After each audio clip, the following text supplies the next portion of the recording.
Welcome to the Keeping the Nostalgia Live show. I am your host, Billy Powell. You can go to Keeping the Nostalgia Live, that's all one word, keepingthenostalgialive.podbean.com. There are close to 200 episodes. This is episode number 197.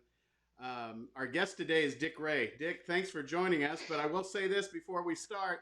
I would rush home after basketball games at Broadwell High School so I could watch the scores on TV with you giving the rundown. So thank you for joining us. I know your time is valuable to talk about your career. Well, I appreciate being a part of this. I've been a fan of your podcast as I go on my daily walks around the neighborhood, and it's great to reminisce and great to hear some old familiar voices and some new voices as well. A graduate of Lafayette Jeff, correct? Yes, 1977. So saw a lot of great teams through the 70s that had a tremendous string of sectionals at one time. You know, I was looking on ancestry.com. It's a great tool for doing ancestral work, but also it's a great tool to find old yearbooks. And did you want to be a musician early on? I was heading in that direction. Um, the family had a pretty strong musical background. Both my sister and brother were both involved in orchestra and choral music, and so I kind of followed in their footsteps. I really wanted to be a basketball player. That was my number one thing, and I kind of got steered into music. And remember those little song flutes you used to have in sixth grade, the recorders, and the music teacher was familiar with the family, and he was not going to let me say no. So I just said, okay, I'll play saxophone because we had one at home and my brother had played it. And I took some piano, but I really never stuck with it long enough to be very good. I was okay, but not great. And so I thought, growing up, basketball was big. We played outside a lot. Our school, our elementary school, didn't have a gym, so we had to play a lot. A lot of our games outside, our sandlot games, of course. We would travel to neighboring schools that were a little more modern than ours for practices and rec gym during the holidays. So it was a real treat for us to play basketball inside in my younger years. And then as I got further along in basketball, like many of us, as you get to about seventh and eighth grade, it gets very competitive as those schools all feed into middle schools or junior highs, as they called them back then. So around eighth grade was the time when I was starting to learn that I needed to look in other directions. But I did kind of have my eye on broadcasting because I was also very, very interested in watching, NFL games on television. And as my father started taking me to basketball games when they built the new high school in Lafayette, they had this fabulous gym, which is still there today. And at that time, it was difficult to get season tickets. It was a real treat on the weekends. That was a highlight of our lives. Was on the weekends was attending the high school games at Jeff and seeing some great North Central Conference teams. That was a long answer, but that's the answer to that question. No, that's perfect. What do you remember about high school? I know we're going to delve into a lot more stuff besides basketball, but what do you remember about your games at Lafayette Jeff? What teams coming in to play you? The atmosphere. What was that like? I think initially before I got there, because we started going as my older brother and sister were in high school, so we were interested in seeing them in the pep band. And I think my sister was in the cheer block at Jeff. That was a huge deal too. And I don't know, there may be one or two schools left that still have an all girls cheering section, and they get uniformed up and they have pom poms and everything. But so that was part of the attraction for our family. But Jeff, I got to see one of the long-standing traditions was they would always play Indianapolis Attics, and so we got to see Attics every year. We got to see Shortridge with Charlie Jordan. He would come to town. Uh, there were good teams, in the conference as well with Richmond, Marion, Kokomo. That was a pretty stellar conference back then, and we saw a lot of tremendous basketball games. Of course, Jeff at that time was the dominant school in that area, so it was almost a given that that team would go to the semi-state, and usually that's where the trouble would begin for Jeff. But they had a couple of close calls before they finally lost the sectional to Central Catholic in 1973. Yeah, Central Catholic was a powerhouse when I was in high school, so they had come a long way in the Lafayette area. Dick, what was? Did someone tell you while you were in high school that you had the voice for it, or you maybe had had what it would take to go into broadcasting? No, the great thing that I had and many kids from Lafayette, Jeff had, was they established a school station in 1972. They may have been one of the first high schools in the state to have a student run station. So what a tremendous gift that was. And I decided, I think it was my sophomore year, that I didn't really appreciate marching band. I didn't like being outside after school on a beautiful day and going through the same routines over and over and over. So I thought I would give radio and television a try, because I thought, boy, if I can't play basketball, it'd be great to be a play-by-play announcer. So at that time, our station, WJEF, 91.9 FM, we did the home games for the JV and varsity games. So it was a great place to learn. And as it turned out, it gave a lot of us a leg up on a lot of kids when they would go to college to try to get involved in broadcasting and had no experience. And a lot of us had 2 or 3 years and some commercial experience by the time we reached Butler, which is where I ended up going, because they had a similar situation there with their student-run FM radio station. Uh, um, so is Butler was Butler your first choice, or was there other choices that you wanted to do within college? I was ready to go to Indiana, and at that time, I still had some aspiration to be involved in music. So our choral directors all had a strong tie with the Singing Hoosiers, and they're a pretty strong, world renowned singing group. It's kind of a mixed male and female choir, and I was all set to go there. I wasn't really excited about what opportunities there would be at Indiana for being in broadcasting, because a lot of the university station was all professionally run. And the only other options, I think there were some dorm stations, which a lot of colleges have. And I didn't know it at the time, but I think there might have been some type of student opportunity to do some of the sports, but I think you had to be an upperclassman.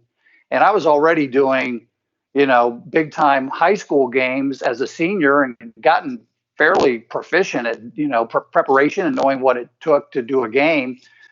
I wasn't excited about that. So at the time, I don't know if you remember Ken Double. He worked in Indianapolis at Channel 6 for a number of years, and also was big with the hockey teams here. He was at WLFI, the CBS affiliate in Lafayette, and he happened to be visiting the high school station one day. And it was about April of my senior year, and he said, "Hey, what are you going to do, next?" And I said, "Well, I'm going to Indiana. Not really excited about it, but I didn't want to go to Purdue just because I didn't want to live at home and go to Purdue. I wanted to get the full, social college experience." And he said, "Hey, man, I went to Butler." He said, "You should call Ann Harper and Jim Philippi there. They are great people." And he talked about how great, and at that time, and it was for when I was there, how great their internship program was. And you look at some of the folks who have gone through the Butler program and ended up going straight into television, like Rich Van Wyck, Leslie Olson, Brian Hammonds, Kevin Madden, Scott Hoke. Dave Calabro is a Butler product. He went via Dayton, but ended up coming back to Indianapolis. So there was a pretty rich history, and that sold me immediately. And I went to Butler, and they swept me off my feet. And sure enough, there I was. So I'm so glad to have had both of those opportunities in Lafayette to be involved in broadcasting and learn about doing sports and learning how to extemporaneously speak and describe something going on, right in front of you, and then moving that on and upward to Butler. And lo and behold, I was one of those fortunate ones who, when I was at Butler my senior year, my dream, of course, at that time, you probably remember this, Channel 6 was the dominant station back in the 70s. And my dream, of course, was to be a broadcaster on Channel 6. But at that time, they were loaded with talent. In fact, Brian Hammonds had already started there working part-time. And Mr. Philippi, Jim Philippi, many of you probably remember, being the famous public address voice at the Speedway, he was the chairman of the department, and he was setting up my internship. And he said, you really ought to go to Wish TV because they're in need of somebody right now because Chet Kopic, he had just left the station over a contract dispute, and they need help. And I wasn't really excited about that, but then the more I thought about it, I thought, yeah, this might be the opportunity. And sure enough, it was. I think the first first or second weekend I was there, I was producing the weekend sportscast at Wish TV for someone who was on air. But it wasn't long that I was doing reporting without my face being on the air because they had a policy at that time that student interns, you couldn't see them, but they could be heard. So at least I was getting, experience writing and going out and gathering stories. And by the time of uh, my senior year, the end of my senior year came to an end. They offered me a part-time role where I could be on the air. And then after that, for my spring semester, I was hired full-time to be a sports reporter. So um, one of those being in the right place at the right time type of stories, which I don't think could happen today, the way that, the television world has changed and how competitive it is and how many people, want those jobs. So I was very fortunate when I came along at the time that I did. And it's changing now too with everything that's going on.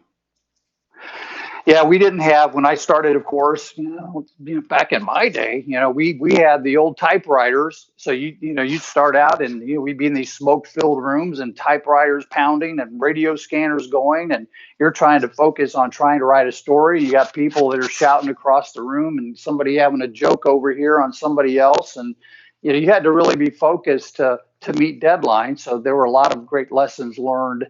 Um, in the newsroom. Fortunately, while I was at Butler, I did have an opportunity to work at WIRE, the AM country station, and did some weekend news. So that was a big help for me as far as being able to write to the sound that you get when you're out in the field. So when you interview somebody, you would write to fit whatever they were talking about. So it all seemed to click together, and yeah, it has changed. We didn't have computers till about 1990, so the internet changed a lot of what we did. So not only are you doing your broadcasting duties for on air and making deadlines and traveling and trying to do satellite reports and microwave reports, but then you also had to give content to websites. We were doing tickers on other stations. And then toward the end of my career was the introduction of social media, which now in most cases may be more important than what they're doing over the air. So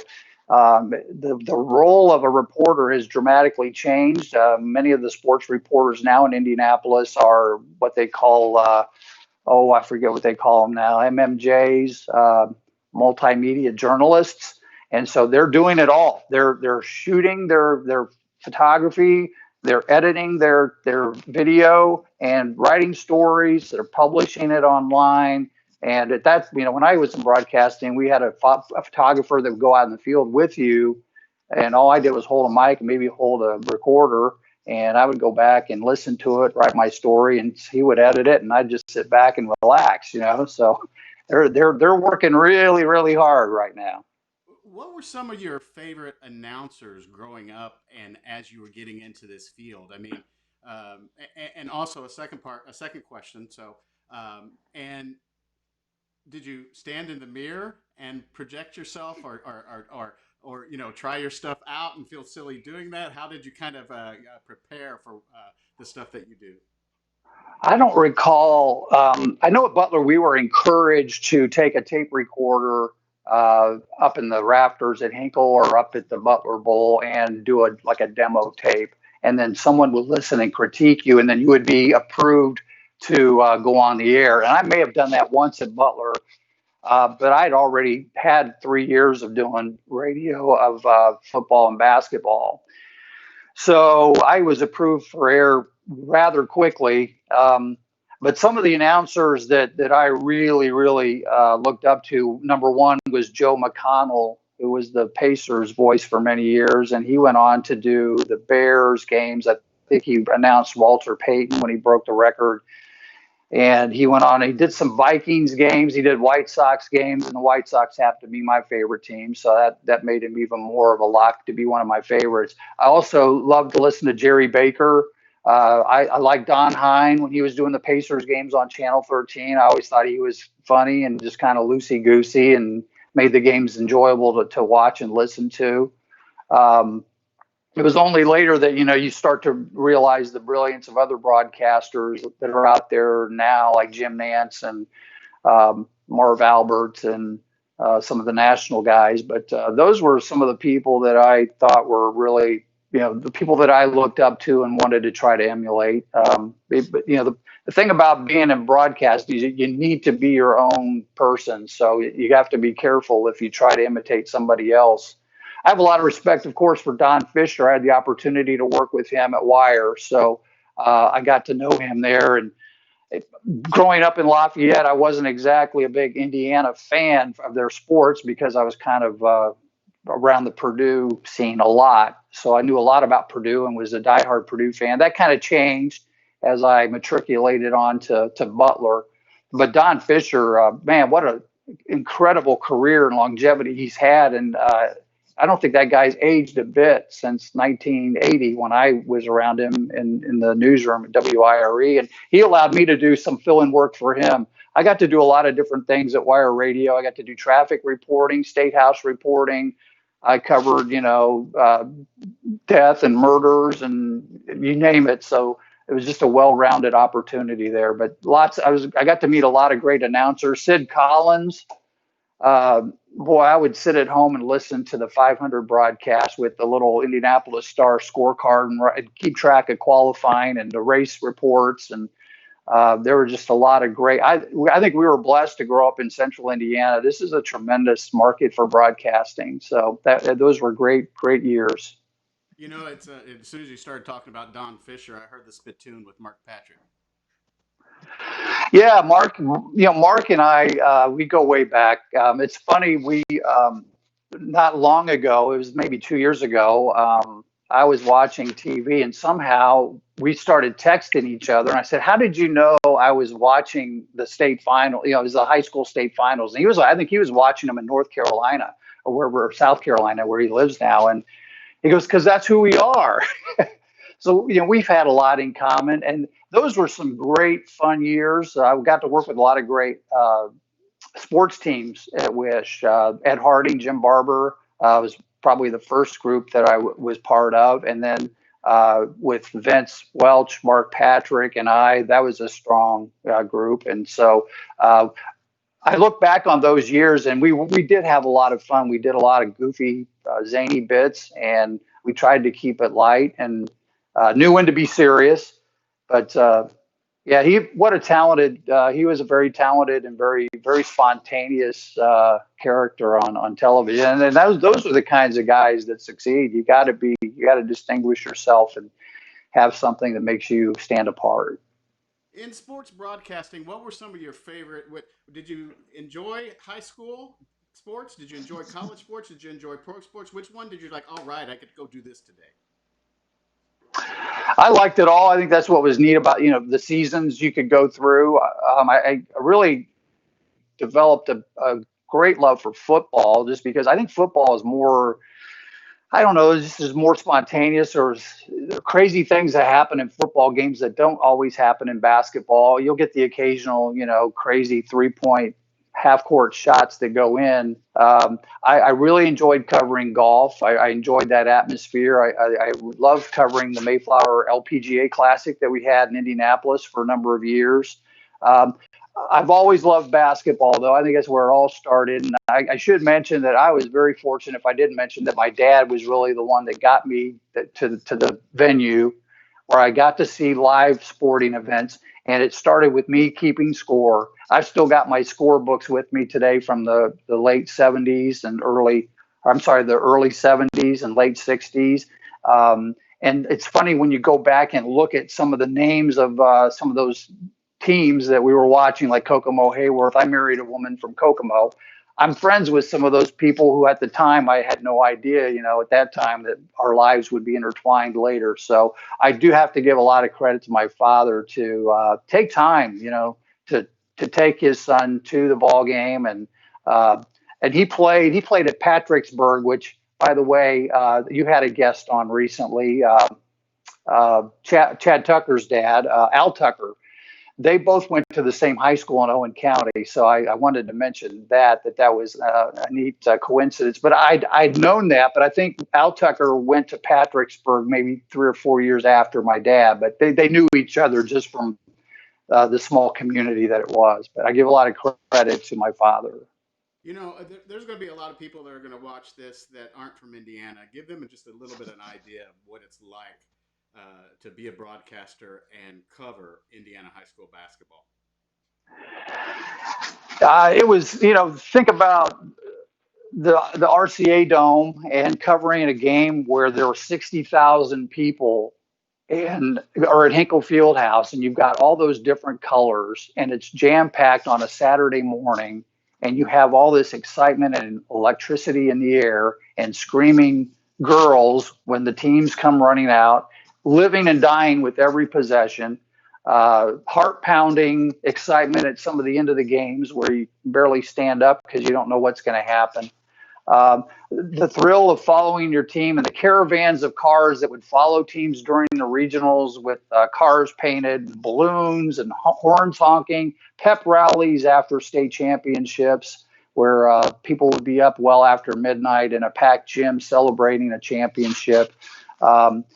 And also, we heard a lot of those games as youngsters. We would listen to the road games at home, glued to the road games, wanting our high school to win. They were the center of our entertainment life in those years.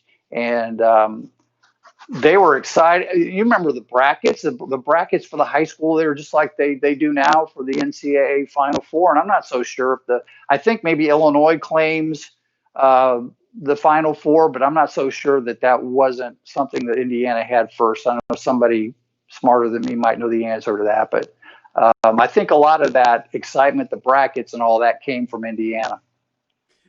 How did you guys dole out your stories? Was it rock, paper, scissors, or were there some events that you really didn't want to cover, or you really had to do a little research before you went out to cover the event? Yeah, that's a good question. That at one point became kind of my responsibility at Wish. I was kind of the assignment editor, if you will, the assistant sports director, because we wanted Mark and some of the other guys to focus on the on air. So somebody had to sit down in advance and look at, what are the games of interest. I think what we would try to do is what game do we think is got a lot of interest, not only for the two schools involved, but maybe beyond the area. And try to select a good game that we think the audience would be interested in and might have, a great finish. There were some sports. I remember one of the worst assignments I ever had was covering figure skating, the preliminaries that they do, because where they have to just make the little figures. And I went there kicking and screaming, but I'm glad I did. Looking back, I had a better understanding of what, the precision it takes for those athletes to do what they do. But yeah, we would take a considerable amount of time, and then some decisions would be made on the fly. But for the most part, we had a pretty good idea on maybe Tuesday or Wednesday who was going where on Friday nights, and we always had great support from a lot of those news photographers that were pretty much off duty. That, hey, on my way home, I will stop off at Southport and spray a few highlights for you. When I first started at Wish in 79, 80, or whenever it was, high school coverage was kind of an obligatory thing, and it really didn't evolve. It really didn't evolve into what it was until probably the late 80s and 90s when we started doing stuff like the fifth quarter and Operation Basketball and Football. I give Calabro a lot of credit for that. I think that's something he brought from Dayton that he did there and saw that work there. And just having, featuring cheerleaders in the studio and bands, it gets everybody involved. Whereas, I think we were more nuts and bolts and, doing the kind of the hardcore game. He was trying to put a little more personality into it. And it's a big franchise for all the local stations now is the Friday night football and basketball coverage. I was thinking the other day, I really enjoy what I do with this. And I was thinking maybe I just do this so I can get my questions answered. So this is my question that I'm Uh-oh. asking. What was it like to show up at a sporting event? And of course, Channel 6 was there, Channel 13 was there, 59 was in there later. Were you guys kind of like teenage girls at times, or did you guys have a lot of camaraderie with each other? What was that like of showing up at the same events to cover the events? You do have some, you have a lot in common, and you talk, frustrations you have because there's everybody at their workplace has certain things that drive them crazy, and you may be there inevitably would be a technical issue that might happen at a game. There was a game once we were covering in Northwestern. It was the night that Alford was going to set the IU all-time record, and we were the only station there, mainly because I think it was a late game, and a lot of the stations opted not to go because it was on television. But we thought getting the reaction would be important to get, and it turned out being worth getting because Knight went off on the team, and that was the year they went on to win the '87 championship. And I think that story, you can find it on YouTube. It's gotten thousands of hits. But anyway, we got there, and as soon as the game started, the photographer's camera just stopped working. And so we had driven up there, gone the whole way. And so he took the camera back into the media room and got on the phone, and one of the engineers at the station, this was at Channel 8, talked him into how to fix his camera, and he got it fixed with like 4 minutes to go in the game. And we used just about every frame of video that we had to tell that story, and got an interview, and got this night interview after the game, which was the gold. And so stuff like that happens, and so you share that amongst your colleagues. You want to beat them, of course. You want to get something that they don't have. That's hard to do when you're in one of those scrum type interviews. So you're all looking for, the face in the crowd, or the celebration, that a player does, or something a coach might do that might set your coverage apart. But it was very competitive, but yet we all were very cordial with one another, especially when you find yourself on the road for a few days covering an NCAA tournament or a Colts playoff run. You spend a lot of time kind of in the bunker working on your stories together and trying not to hear what they do, but maybe listening in to make sure you're not missing out on something too. What was it like? Were there coaches and players you really loved to interview and loved to be on the camera? Did you enjoy interviewing somebody after they lost? How was there a different approach to how you talk to somebody after they lost compared to after how they won? Well, I think everybody, if you ask anybody that's worked in this town through the '80s and '90s and early 2000s, the name Bob Knight comes up. And I tell you, I think you could tell stories from now till who knows when of different times that you feared going down there because um, in the early days when we would cover IU basketball, he would not do television in a conference setting. The press conference was for written press only, and the electronic press would wait in that hallway outside the conference room and pray that he would stop and give you like maybe two questions to answer. The other thing you feared is that you would ask a really stupid question, and he would humiliate you in front of, because all the fans they were going through the hallway too. So it was like, part of the show for them is to watch him uh, really give it to one of the local reporters. So, and if you came back with nothing, and say Brian Hammonds came back with an interview at night, you had some explaining to do. So that was always a traumatic experience going down there. And there were times when I came back with nothing. There were some times I came back with, a good question, good soundbite. I think the law I found with him is you got three questions, and after the third question, it doesn't matter what you ask, it's over. So I kind of learned, and you learn to just ask, what what did you like about this, or what makes them a hard team to play? You usually get something out of those types of questions. If you tried to say something like you knew something about the game, forget about it.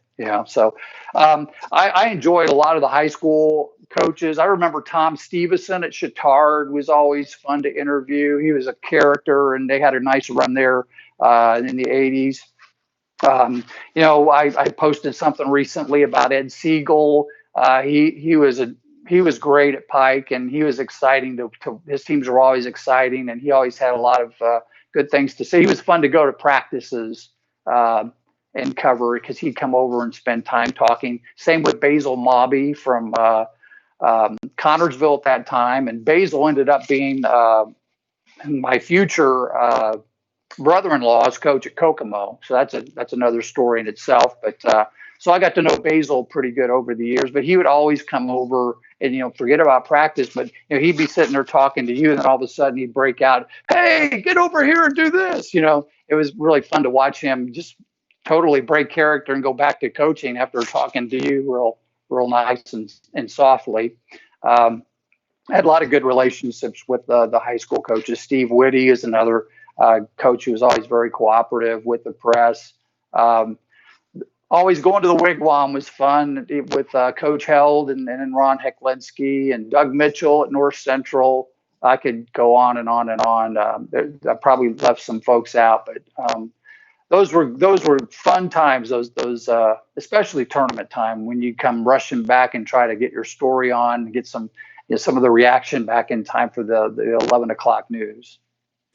Were you a race fan? Did you live far enough away from Indianapolis that you weren't really a true race fan? Did you become one really hardcore once you got to Butler? And what was it actually like to work the race? Yeah, that I don't know. I would say that may be my all-time favorite thing.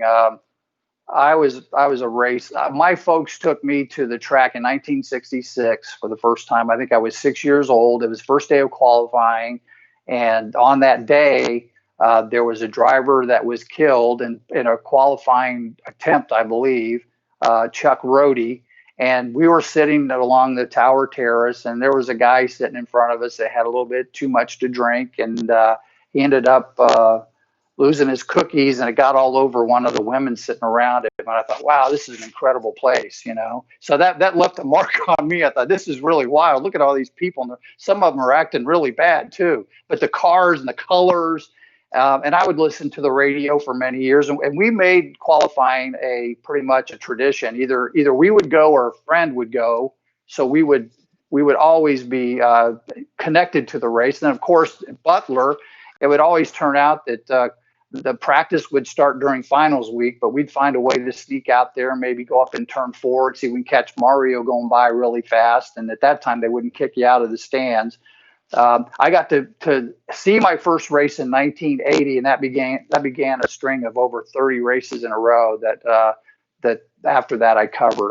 The first race I covered was 81, and that was the year that Bobby Unser and Mario had their big controversy, and that was my baptism under fire because I had just started full time at Wish TV, and I didn't even learn that the race outcome had been reversed until the following day. My brother had just graduated from med school. I had just graduated from Butler, big party open house at our house. So I rushed up there the day after the race, and my brother said, "Hey, Mario won." I go, "What?" And so I looked up, and there it was on the new news. So that started several weeks of covering hearings and trials at USAC. But I've made it a habit now that I've memorized every winner of the race since it started in 1911. And often when I have trouble sleeping at night, I just try to go through all the winners in my head, and usually it helps me doze off at night. But I haven't been to the last few races. I've really enjoyed I like being a fan now, and but I had some great experiences covering the Indy 500. Tom Sneva won in '83, and we went at those times. We did all of our wrap up shows at 10 o'clock because we did news at 5 and 10 because of the time situation, and we were downtown, I think at the Hyatt Regency for a victory party, and we were interviewing George Begnotti and Tom Sneva in the ballroom, and all of a sudden the crew members came with champagne and just started spraying us. I was there, suit and tie and everything, but those are one of the memories that I'll never forget. But yeah, I love covering. I love being out at the Speedway. You always knew where your story was going to come from, and for the most part, those drivers were very gracious and very appreciative of the coverage that we gave them. For a while I lived off of Winfield and 16th Street, so we went to over there in Hallville. and so we went to the 500 every year. But I was named after the 1934 winner, Wild Bill Cummings. Okay. Yeah. You know, 6 degrees of separation. It's always interesting. Of course, he was married to my grandfather's brother's daughter. So I don't know what that means, but it's somewhere in there. But and then unfortunately he died in a traffic accident in 1948. But I Uh, love the Indianapolis 500. yeah. Do you still go? No, I've been here in Houston Yeah. for the past Yeah. 22 years. So, but you know, I think the last time I went was when Buddy Lazier won. I think 96 or 97, one of those 2 years. It was 90. It was 96. Yeah. But you know, and you know, all of those years that come to mind. You know, we were at the track when Danny Sullivan did his spin out, and I think that was '85. Yes. That, but you know, and it was always you learned more. It was a schooling process if you sat in the infield. Oh, definitely. Yeah.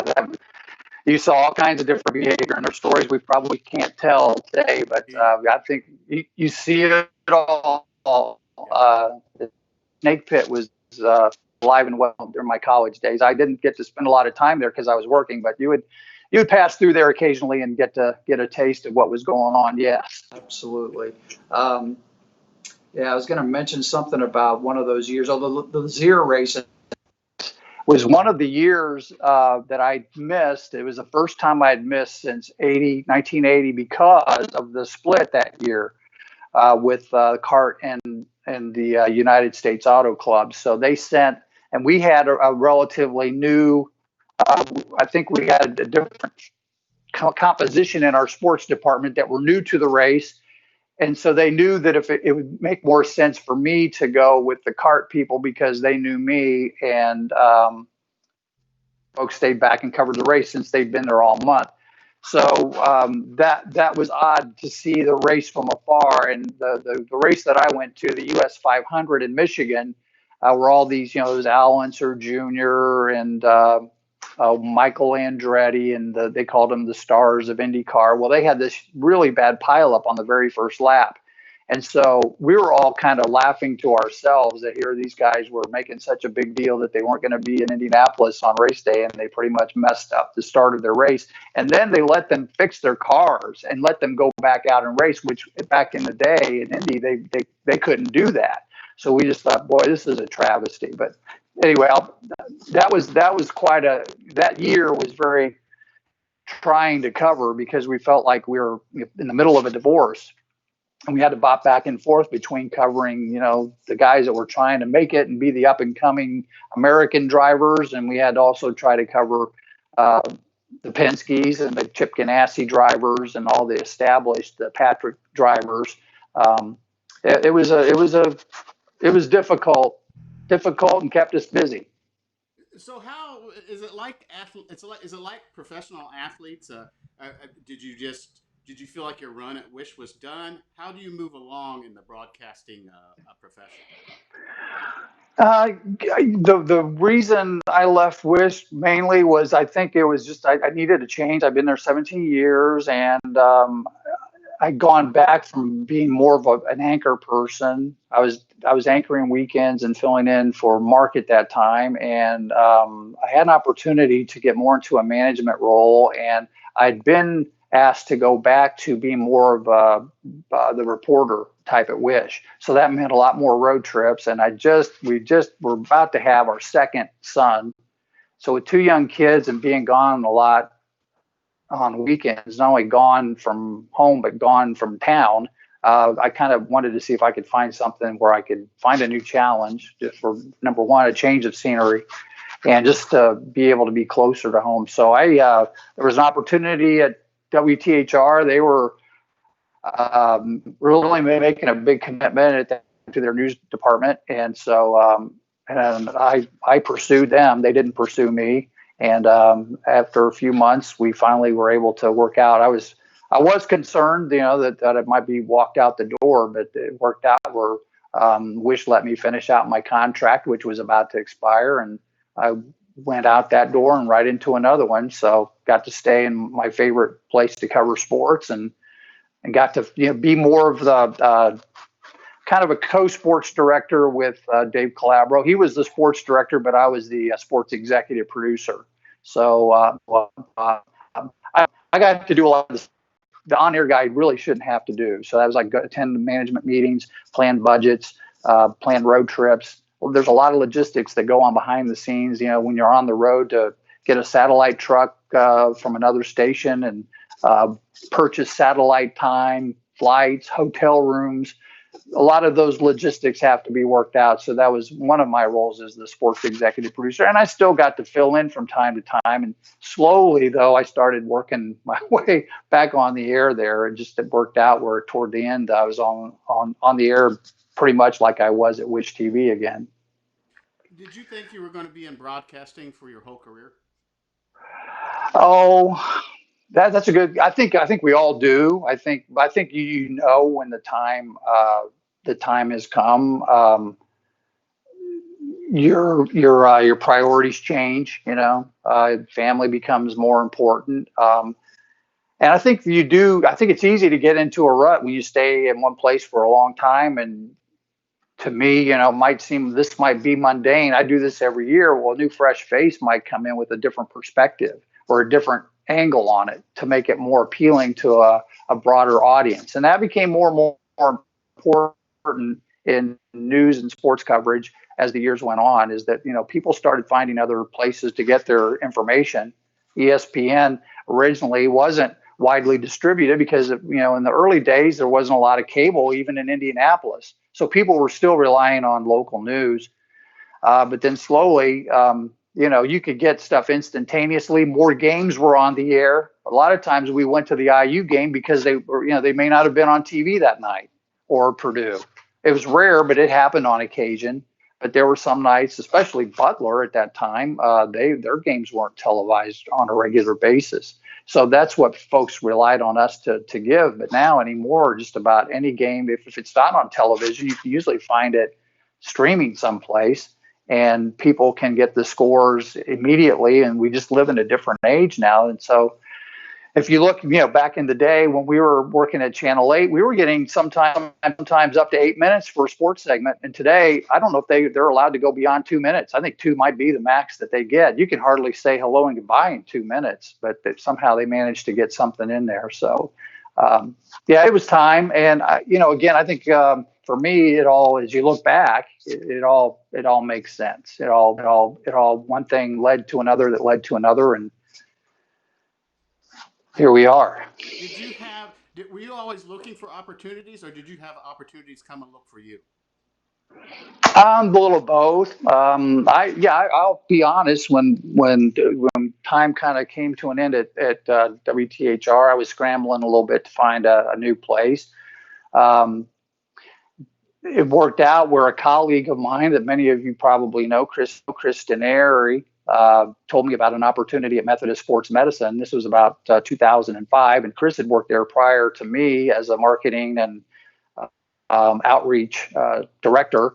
And that was about the time when Chris was making his way out of Fox 59 and doing the Fever and Butler games to doing the Pacers full time. He said, "Hey, these guys are looking for somebody that's a lot like me, and I think you'd be perfect for this job." So that was a great introduction for me to find out a little bit more about the medical world, which I didn't know a whole lot about, but it also still had some sports ties to it, because they were the sports physicians for a lot of the local teams. So I kept my connections with a lot of the athletic directors, because there were contracts or, you know, for marketing that were connected to some of those relationships. So it was a nice way to transition for me. And then when that run ended about 5 years ago, then I'd already built some relationships with IU Health. And that's where I am today. I'm part of the communications team for IU Health Physicians. So I do a lot of the executive memos for the leadership there. And we have over 1,800 physicians and several advanced practice providers and over 4,000 team members who get a lot of their communication from me. And it keeps me busy. And it's very meaningful work. A lot of what I do is provide recognition for folks that are doing great work, like the healthcare heroes we've been hearing a lot about right now in COVID. So I've been able to, I think I've been able to survive the storms and have found a way to continue to keep my writing and speaking and editing and even do some video editing on occasion. Keep those skills alive. So looking back, it all kind of makes sense. There was a nice progression to get me where I am today. Um, what was, how can I put this? Was there a lot of stuff that ended up on the cutting room floor? Were there some guys that would drop a word here or there, or would be smart alecks, during your broadcasting career? What was that like? And can you drop any names of any stories? Oh, there were a lot of incidents with Knight that never made it on the air just because of fear of never being able to cover them again. I mean, that was pretty common at that time. There was a time where we had a kind of a rough relationship with him over some coverage that had been made. Some things, I think at the time, one of the situations might have been, I think there were rumors that he was going to go to Stanford and be the head coach, when I think it turned out that his son was going to attend there, and maybe his wife was getting some type of treatment there, but somehow his name got connected. So of course we went marching down there to find out about that. And I may not be totally accurate, but at any rate, whatever we didn't he didn't like that very well. So I happened to be at a golf outing that summer after this had happened, and I go, "Hey, coach, you got a minute to talk?" And he goes, "Channel 8, Channel 8. You may be one of the bleepiest stations I've ever seen." We can't put that on the air, of course. And that tape exists someplace, but it hasn't seen the light of day yet. Um, and there are other, I think some folks have seen some of the bloopers that somehow make their way onto YouTube. But yeah, there are some times when people will be out in the field, and sometimes when you're having long days, you get a little slap happy. You might be a little goofy, and those blooper tapes used to be out there for the Christmas parties and those types of things. But um, that's the one that stands out in my mind. Was just, and I always had a good relationship with Knight. Part of that conversation was, he said, "I think you're a really good guy, but you just work for a bleeping organization." So I appreciated that. I didn't get the interview, but at least and we ended up, the station, smoothing out those differences. I think a lot of the stations ended up having one point or another some of conflict. And I think a lot of that was just his nature of trying to set the tone of what he expected as far as how you covered his team. And I think he liked to see the sports directors come down there. Quite frankly, he didn't necessarily want to see a supporting reporter like me all of the time down there. I think he appreciated when guys like Don Hine and Ed Sorensen and Ed Harding went down there on a few occasions. But I think it meant a lot. Mark, of course, Mark Patrick had one of probably the best relationships with Coach, maybe still does today. I think he appreciated that the frontline guys thought enough to go there rather than send their minions down there, so to speak. I knew Mary Ann Davis, who was Coach Knight's personal secretary for years, and I had the opportunity to put a list of questions together to send to Coach Knight to see if he'd be on my show. Yeah, And she emailed me back. No, he said all your questions are done. So yeah, yeah. It's not surprising. I couldn't come up with so many fishing or hunting questions. There had to be some basketball questions, but it's all good. Yeah, he's an unforgettable character, and I learned a lot watching those games. Just how basketball should be played and discipline, and there's a lot of good that happened during his time down there. So I have a lot of respect for that era, and it is pretty remarkable that there hasn't been another team to go the distance, and he almost had two in a row that did it. Had not Scott May broken his arm. So you tempted to ever to get back into it? Do you do some side jobs that you do with sports, or is it? And also, is it less stressful what you do today than it was doing broadcasting? I love being a fan, but I had an opportunity about 6 years ago to come back for about a month during the Olympics at WTHR. Because at that time, I think they had a weekend guy that had gotten a new job in Miami, and Dave was going off to Sochi for the Olympics in Russia.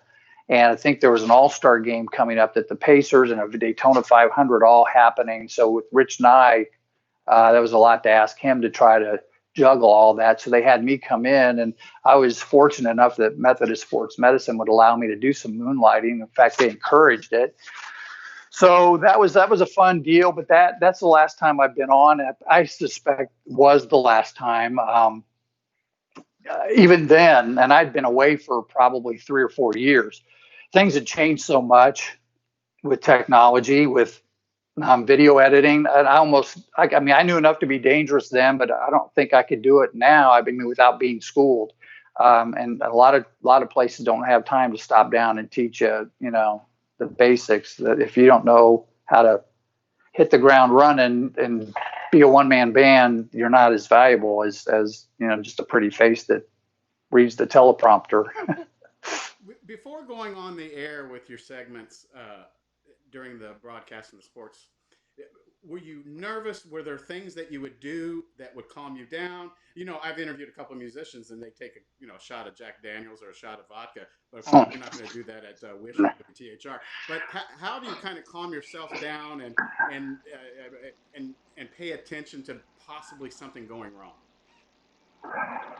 That's a hard thing, because especially in sports on a Saturday night, which typically, I would work weekends. I mean, Saturday nights were always jam packed, and a lot of times some of those games were ending like minutes before you went on the air. So you were often in contact with somebody in the booth that was letting you know, what is the game over? What was the score? Because in some cases, you couldn't show highlights of a game until it was actually over. So you're trying to produce your show in a break. One of the last things you would do is run into a makeup room and throw a little powder on. And so who knows how that would look when you ran out there and try to get a tie on.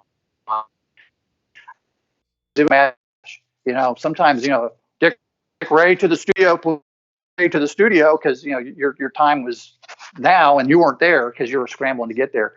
So yeah, it was hard. There were nights, you'd be out of breath because you were actually sprinting upstairs. That happened at Wish, where the newsroom was in the basement, and you'd have to run up a flight of stairs to the studio, and you'd be, oh, good evening, everybody.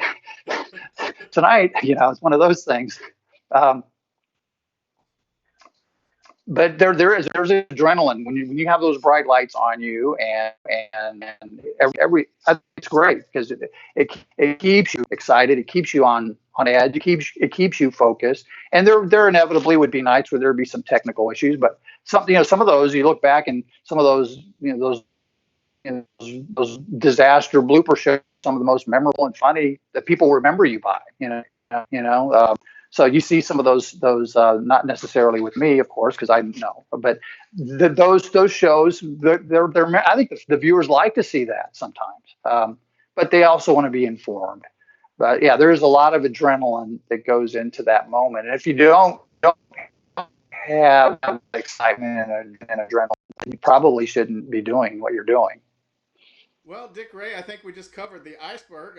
I'd like to do another show because just like it says on one of your social media things, you are a storyteller. This has been fantastic. Thank you so much for joining. Well, I appreciate you having me on. I hope I didn't force my way onto the podcast, because I know I communicate with you often, and I enjoy your work. I appreciate you having folks on to reminisce, and I hope folks that are listening get some enjoyment out of it. And I wish you continued success. Dick Ray, thank you so much. Thank you.